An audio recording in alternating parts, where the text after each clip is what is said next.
সত্যি বলতে আমি নিজেকে একজন নাস্তিক হিসেবেই ভাবতাম। যেমনটা বলেছিলাম, খুব বেশি বিপদে পড়লে তখনই সৃষ্টিকর্তার কথা মনে পড়তো। আমার মনে আছে আমি একদিন একটা ফোন কল পেলাম। কেউ একজন আমাকে বলছেন, "আপনার বাবার ফ্ল্যাটে একবার যেতে হবে।" আমি ফ্ল্যাটে ঢোকার চেষ্টা করলাম। কিন্তু তারা আমাকে ঢুকতে দেয়নি। তারা একটা ছুরি বের করল এবং মারামারি শুরু করল। তারা ছুরি দিয়ে তার হাতে আঘাত করে। তারা ছুরি দিয়ে তার হাতে আঘাত করে এবং তার পায়ে ছুরি দিয়ে ৩-৪ বার আঘাত করে এবং তার পায়ে ছুরি দিয়ে ৩-৪ বার আঘাত করে। তার হৃৎপিণ্ডে ছুরি ঢুকিয়ে দেওয়া হয়। তাকে ৮ বার ছুরিকাঘাত করা হয়েছে। রাতে আমি বাড়ি ফিরে আসলাম, কাঁদতে শুরু করলাম। একটু বেশি হয়ে গিয়েছিল আমার জন্য। আমার মনে আছে মাথার ভেতরে আঙ্কেলের কথাগুলো শুনছিলাম। তিনি বলছিলেন, "আল্লাহর কাছে ফিরে এসো। তিনি যা চান তাই করতে সক্ষম।" আমি লিটারেলি আল্লাহর সাথে কথা বলছিলাম এবং আমি জানতাম না আল্লাহ আসলে কে। কিন্তু আমার মনে আছে আমি বলছিলাম, "আল্লাহ, এই কষ্ট দূর করে দাও।" সেদিন কিছু একটা পরিবর্তন ঘটে গিয়েছিল এবং মনে আছে আমি পুরোপুরি কান্না বন্ধ করে দিয়েছিলাম। মনে হচ্ছিল আল্লাহ যেন আমাকে বলছেন, "চিন্তা করো না, আমি তো আছি।" আমার জন্ম এবং বেড়ে ওঠা লন্ডনে এবং ১২ বছর বয়সে আমি এসেক্সে চলে যাই। আমি জাতিতে মিশ্র। আমি হাফ জামাইকান এবং হাফ ইংলিশ। তো বলতে গেলে আমার মায়ের পরিবার ছিল ক্যাথলিক। কিন্তু আমার বাড়িতে কোনো রকম ধর্মচর্চা একেবারেই ছিল না। আমার মধ্যে সৃষ্টিকর্তায় বিশ্বাস ব্যাপারটা ছিল। কিন্তু কোনো নির্দিষ্ট ধর্ম ছিল না। যাই হোক, একটা বিশেষ পর্যায়ে এসে আমি নিজেকে খ্রিস্টান হিসেবে পরিচয় দিতাম। কিন্তু মনে মনে আমি নাস্তিকতায় ঝুঁকে পড়ি। তো আমি ধর্ম সম্পর্কে জানতাম। কিন্তু বাড়িতে সরাসরি এর কোনো রকম চর্চা ছিল না। আমার বাবার ধর্মের প্রতি তেমন কোনো ঝোঁক ছিল না। কিন্তু আমার মায়ের মা, ওনার বাড়িতে যেমন মেরির বেশ কিছু মূর্তি ছিল এবং মাঝে মাঝে তিনি ধর্মীয় কিছু টার্ম ব্যবহার করতেন। যেমন মেরি বা যিশুর কথা উল্লেখ করতেন। সত্যি বলতে আমি নিজেকে একজন নাস্তিক হিসেবেই ভাবতাম। যেমনটা বলছিলাম, খুব বেশি বিপদে পড়লে তখনই সৃষ্টিকর্তার কথা মনে পড়ত। তো যদিও আমার সত্যিকার অর্থে সৃষ্টিকর্তার সাথে কোনো সম্পর্ক গড়ে ওঠেনি, সৃষ্টিকর্তায় বিশ্বাস ছিল না আমার। আমার মনে হয় আমরা অনেকেই খুব বেশি বিপদে পড়লে স্রষ্টার কথা ভাবি। যেমন ধরুন, ঈশ্বর, তুমি যদি শুনে থাকো প্লিজ এই পরিস্থিতি থেকে আমাকে উদ্ধার করো। তো আমার আর সৃষ্টিকর্তার মধ্যে এমনই একটা সম্পর্ক ছিল। কিন্তু এছাড়া আর কোনো সম্পর্ক ছিল না। কিন্তু ক্রিশ্চিয়ানিটির কোনো দিকটা আমার কাছে অযৌক্তিক মনে হয়েছে। কিছু প্রশ্ন ছিল যেগুলোর উত্তর আমার জানা ছিল না। যেমন যিশু ঈশ্বর, পুত্র, এই ধারণাটি নিয়ে আমার ভেতরে তোলপাড় চলছিল। যদি ঈশ্বর সর্বশক্তিমান, সর্বময় ক্ষমতার অধিকারী হন, আরেকটা ধারণা আছে, কেন যিশুকে আমাদের পাপ মুছতে মরতে হয়েছিল? কেন আমাদের যিশুর কাছে প্রার্থনা করতে হবে? এই ব্যাপারটা আমার কাছে ভীষণ উদ্ভট ছিল। আমি এটা বুঝতেই পারছিলাম না। তো আমার মনে আছে আমি প্রশ্ন করতাম এবং আমাকে অনেকটা চুপ করিয়ে দেওয়া হতো এবং বলা হতো যে আমার প্রশ্নগুলো একেবারেই করা উচিত নয়। তারা খুব রেগে গিয়েছিল যে তা না। কিন্তু তারা মোটামুটি আমার মুখ বন্ধ করে দেয়, আমাকে চুপ করে দেয়। তো মজার ব্যাপার হলো, যখন আমি মুসলিম হলাম এবং ধর্ম ব্যাপারটাকে বুঝতে শুরু করলাম, আমার সব প্রশ্নের উত্তর আমি পেয়ে গেলাম। আল্লাহ তাআলা কুরআনে বলেছেন, "কুন ফায়াকুন", হও এবং তা হয়ে যায়। তো সেখান থেকে আমি বুঝতে পারলাম আল্লাহর কোনো সঙ্গীর প্রয়োজন নেই। আল্লাহর ইবাদত পেতে তার কোনো পুত্রের প্রয়োজন নেই। এমন একটা পরিস্থিতি যেখানে চার্জে আমি প্রশ্নের কোনো উত্তর পাইনি এবং অনুধাবন করলাম যে এগুলোর কোনো মানেই নেই। সেখান থেকে কুরআন পড়া শুরু করলাম এবং সত্যকে অনুধাবন করলাম যে আল্লাহর কোনো সঙ্গীর প্রয়োজন নেই। এবং একমাত্র আল্লাহই ইবাদতের দাবিদার। তখন পুরো ব্যাপারটা আমার বোধগম্য হয়ে গিয়েছিল। ছোটবেলায় এমন কিছু অভিজ্ঞতা আমার হয়েছে, যেগুলো আমার জন্য বেশ কঠিন ছিল। আমার বাবা ছিলেন প্যারানেট সিজোফ্রেনিক, আর তাই আমি লন্ডন ছাড়ি যাতে বাবার কাছ থেকে আমি দূরে চলে যেতে পারি। লন্ডনে আমি ১ম যে স্কুলে যাই সেখানে মিক্সড রেস ছিলাম বলে আমাকে আক্রমণ করা হতো। তাই আমি স্কুল থেকে পালিয়ে বেড়াতে লাগলাম। আমার মা বলেছিলেন, "তোমার বাবাকে বলো না।" আর আমি বাবাকে বলে দেই। আমার বাবা খুবই মারমুখী হয়ে ভয়ংকরভাবে রিঅ্যাক্ট করেছিলেন। তিনি চিৎকার করেছিলেন, "কেন তুমি আমাকে বলোনি? কেন তুমি আমাকে বলোনি?"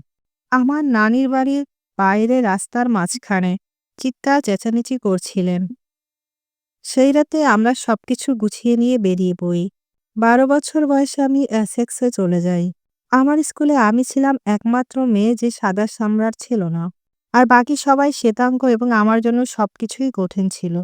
আমার মনে আছে এক পর্যায়ে শেষ পর্যন্ত আমি স্কুল থেকে বহিষ্কার হই। কারণ আমার বন্ধুদের মধ্যে একজন, যে আমার বলতে গেলে খুব কাছের বন্ধু ছিল, আমাকে জাত নিয়ে খুব খারাপ কিছু কথা বলেছিল। ও হ্যাঁ, আমার সাথে এমনটাই ঘটতো এটা ১ম বার ছিল না, যেখানে আমার সাথে এমন কিছু ঘটেছে। আমার কিছু বন্ধু ছিল যাদের সাথে আমি চলাফেরা করতাম। দিন শেষে তারা আমার উপরে উল্টো চড়াও হতো, বুঝলেন? সত্যি বলতে আমার মনে হতো এমনটা ঘটছে কারণ তাদের সাথে আমার কোনো মিল নেই। আর আমাকে এক প্রকার টার্গেট হিসেবে দেখা হতো। আমাকে নিয়ে ঠাট্টা করা হতো, এমনকি কথা বলার ভঙ্গি নিয়েও। ঠাট্টা করতো কারণ আমার লন্ডন অ্যাকসেন্ট ছিল। আর এসেক্সের অ্যাকসেন্ট লন্ডনের অ্যাকসেন্টের থেকে ভিন্ন। তো সেটা ধরে আমার উপর চড়াও হতো। আর আমার সবসময় মনে হতো যেন আমি একজন বহিরাগত। আমার মনে হয় আমি বেশিরভাগ সময় পথশিশুদের সাথে কাটিয়েছি রাস্তায়। মোটামুটি ১৫ বছর বয়স থেকে আমার মনে হয়েছে সেখানেই আমি খাপ খাওয়াতে পেরেছি। পথশিশুদের সাথে আরও অনেক শিশু ছিল, যারা ব্রোকেন ফ্যামিলিতে নানা সমস্যায় বড় হয়েছে। এবং আমার জীবনের এমন একটা পর্যায়েও এসেছে যখন সত্যি আমি সাদা চামড়ার হতে চেয়েছিলাম। আমার মনে হয় আমার বয়স ২০ বছর বয়সে আমি ইতিমধ্যেই এমন অনেক কিছুর মধ্যে দিয়ে গেছি যে মনে হতো আমি বাস্তুহারা এবং আমি বেশ অস্তিত্ব সংকটে ভুগেছি। এবং সেই কারণেই আমি অনেকটা সুইসাইডাল হয়ে পড়ি। কারণ আমাকে অনেক কিছুরই মুখোমুখি হতে হতো এবং মানিয়ে নিতে হতো। এবং সেই সময়ে আমি আমার ভেতরকার সেই মনের অবস্থাগুলোকে বুঝতেই পারছিলাম না। শুধু ধৈর্য ধরেছি। আমি আমার জীবনের সেই পর্যায় থেকে বের হয়ে এসেছি। তো আমি বলতে গেলে খানিকটা র‍্যাপ মিউজিকের সাথে জড়িত ছিলাম। যে অল্প কজন র‍্যাপারদের আমি চিনতাম, তারাই আমাকে ইসলামের ব্যাপারে বলতে শুরু করলেন। ইউকেতে র‍্যাপ ইন্ডাস্ট্রিতে অনেকেই মুসলিম ছিল। সত্যি বলতে আমি র‍্যাপটা অনেক আয়াত নিয়ে কাজ করার কথা ভাবছিলাম একটা র‍্যাপ গ্রুপের সাথে। এবং তাদের মধ্যে একজন আমাকে ইসলামের ব্যাপারে বলতে শুরু করল। এবং সবচেয়ে মজার ব্যাপার হচ্ছে তিনি বলেছিলেন তিনি এর আগেও আমাকে ইসলাম সম্পর্কে বলেছেন, কিন্তু আমার মনে নেই। সুবহানাল্লাহ! এখানে কোরআনের একটি আয়াত আমার মনে পড়ে যায়, যেখানে আল্লাহ সুবহানাহু ওয়া তাআলা বলেছেন, তিনি তোমাদের হৃদয়ে মোহর মেরে দিয়েছেন। এবং আমি মনে করতে পারছিলাম না, খেয়ালেই আসছে না কিছুই। কিন্তু তিনি বললেন, "আমি তোমার সাথে ইসলাম নিয়ে কথা বলতে চাইছিলাম। আমি তোমাকে দাওয়াত দিতে চাইছিলাম। কিন্তু তুমি শুনতেই চাইছিলে না।" এবার আমি বললাম, "আমার সত্যিই মনে নেই।" তো আমার মনে আছে যেদিন তিনি আমাকে যিশুর ঈশ্বর পুত্র হওয়ার ব্যাপারটা নিয়ে বলছিলেন এবং বোঝাচ্ছিলেন যে এটা কতটা অযৌক্তিক। যিশুর ঈশ্বর পুত্র হওয়া নিয়ে আল্লাহ এর মধ্যে আমার মনে কিছু প্রশ্ন তৈরি করে দিয়েছেন। এবং যখন সেই র‍্যাপার বলেছিলেন যে এটা একেবারেই অযৌক্তিক এবং বোঝালেন আল্লাহই একমাত্র রব, আমি ভাবছিলাম, ওহ, এটা তো বেশ যৌক্তিক মনে হচ্ছে।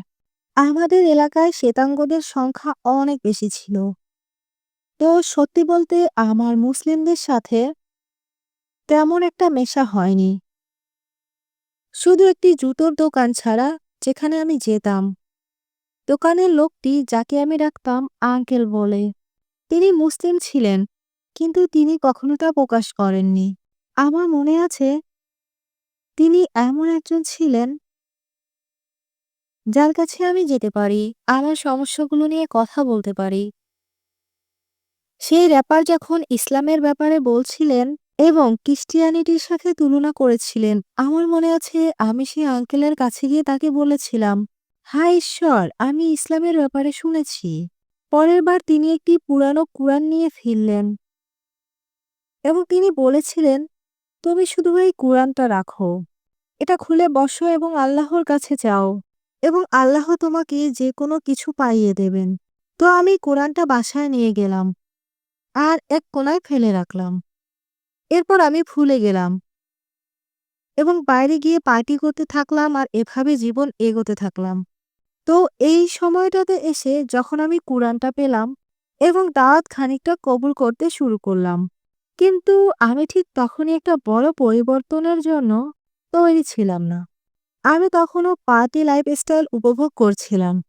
আমি তখনও মিউজিকের সাথে ভীষণভাবে যুক্ত ছিলাম। তো আমি সত্যি বলতে ওই পদক্ষেপটা নিতে চাইছিলাম না।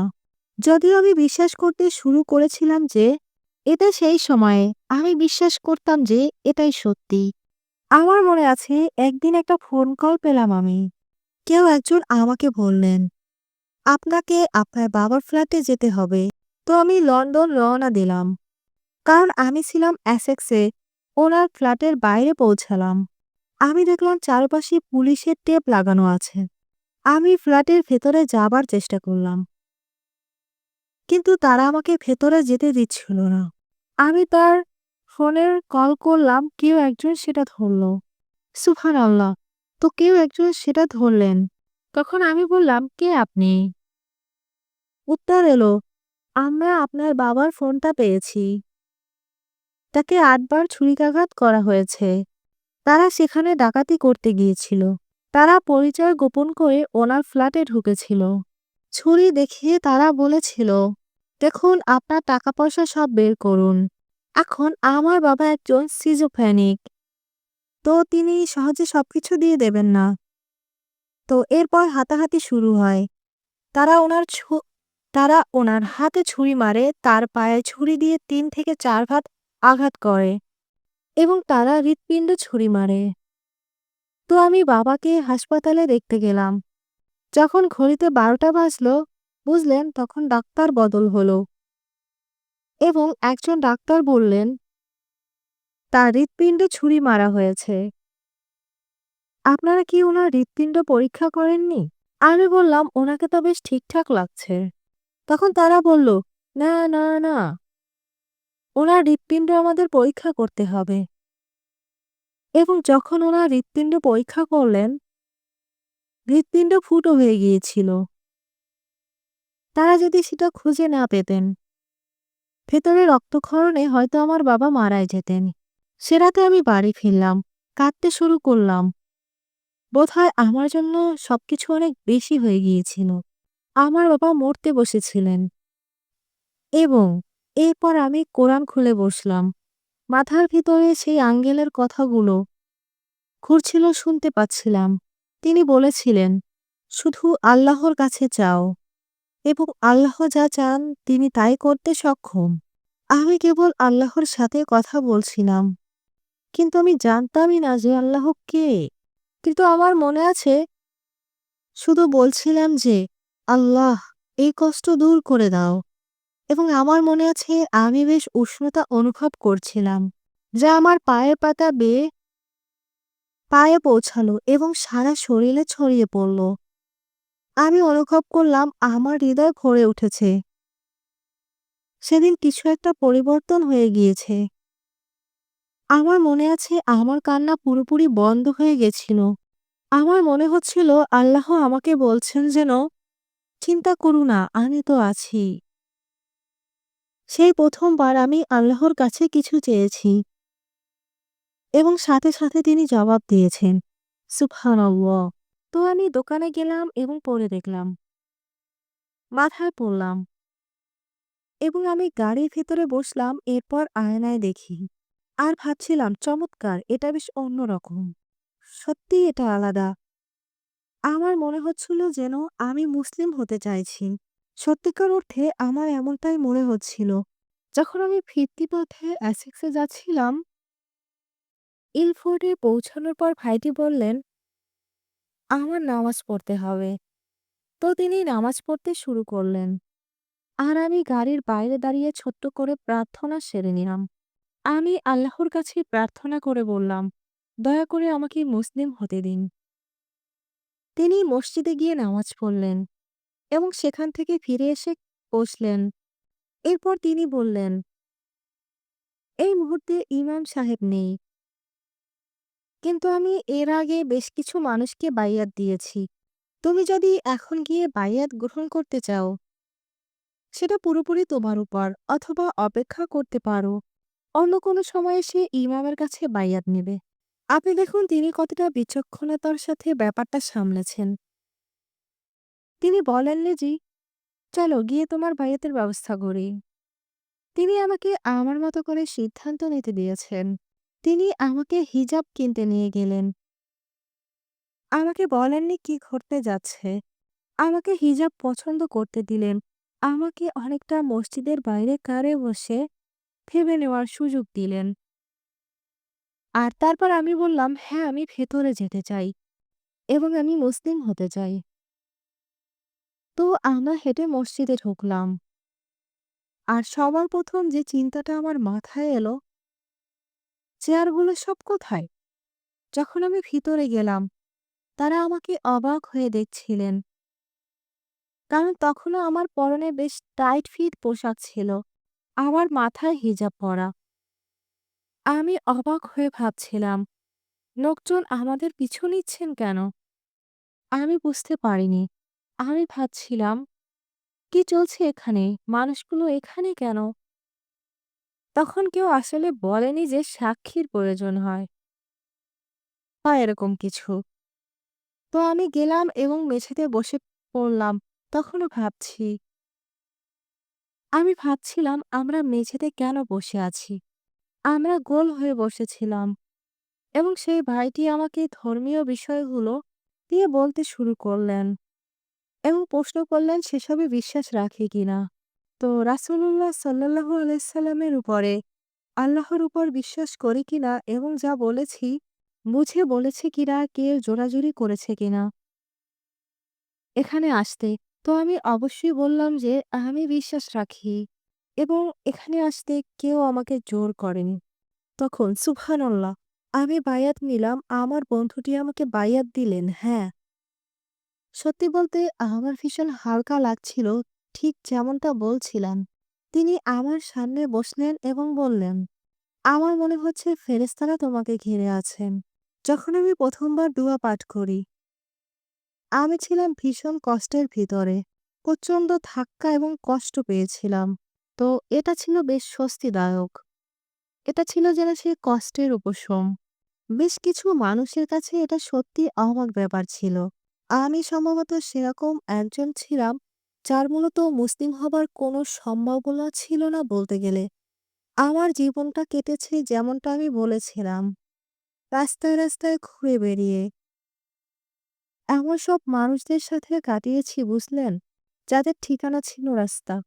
এরপর সঙ্গীতের সাথে ওতপ্রোতভাবে জড়িয়ে পড়লাম। জীবনে পাওয়া ট্রমাগুলোর কারণে আমার আচরণ অনেক খারাপ হয়ে গিয়েছিল। আমার বাবা ছিলেন সিজোফ্রেনিক। আর তাই এমন কেউ ছিলেন না যে তিনি আমাকে বলবেন যে, মার্সেডিস, মুসলিম হও। আমি ইন্টারনেটে ইউটিউব থেকে সালাত আদায় করা শিখেছি। তো আমি এটা শিখেছি ধাপে ধাপে, একটু একটু করে। আর আমার এক বন্ধু আমাকে সাহায্য করেছে। তো আমি সূরা আল ফাতিহার প্রতিটা আয়াত পড়তাম এবং তাকে ভয়েস নোটে সেটা পাঠাতাম। আর ওপাশ থেকে সে আমাকে বলে দিত ঠিক হয়েছে কিনা। তারপর বুঝলেন আমি খানিকটা সালাতের উঠা-বসাগুলো দেখছিলাম। বুঝলেন? আল্লাহু আকবার সহ বাকি যা আছে, আমি সেগুলো দেখে ক্রমান্বয়ে ধাপগুলো মেলাতে চাইছিলাম, যা আমার কাছে বেশ কঠিন লেগেছিল। ওঠা-বসা, হাত-পায়ের অবস্থান, এই সবকিছু শেখা ছিল বেশ জটিল। ওঠা-বসার কোন ধাপে কোন শব্দগুলো বলতে হবে সেটা শেখা, আরবিটা শেখা আবার একই সময়ে ইংরেজিতে শেখা। এইসব খুবই জটিল ছিল। কিন্তু আমার ভেতরে এক ধরনের প্রবল উৎসাহ ছিল। এক ধরনের তীব্র আকাঙ্ক্ষা, যাতে সত্যিই যত বেশি সম্ভব শিখে নিতে পারি এবং যত বেশি সেটার উপর আমল করতে পারি। তো ধীরে, ধীরে আমি ধর্মের বিভিন্ন দিকগুলো বুঝতে শুরু করি, যেগুলোর আসলে কোনো ধারণাই আমার ছিল না। আমার মনে আছে যতবারই আমি ইবাদতে বসেছি, আমি কেঁদেছি। এমন একটা গভীর সংযোগ আমার ছিল, যেখানে আমার মনে হয়েছে আল্লাহ সুবহানাল্লাহ তাআলা আমার সামনে দাঁড়িয়ে আছেন এবং প্রতিবারই আমি কেঁদেছি।